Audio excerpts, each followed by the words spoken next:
In this video, I'm giving you more than 15 professional transition presets completely for free, and each one includes multiple variations.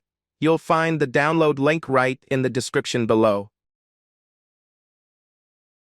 Once you've downloaded and extracted the files, open Adobe Premiere Pro. Head over to the Effects panel, right-click on Presets, and select Import Presets. Then, navigate to where you saved the files on your PC and import them. All the transitions will appear right here, and they look incredibly professional.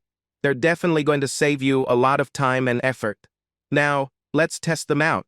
There are two professional ways to apply these transitions.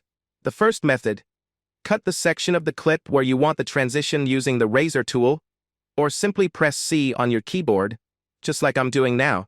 Next, select that split section, right-click, and choose Nest. You'll notice it turns into a different color.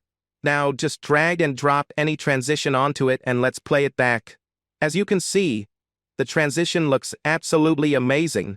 Now for the second method, it's actually easier, and personally it's my preferred way to do it. Go over to your project panel, click on the new item icon right here, and select Adjustment Layer.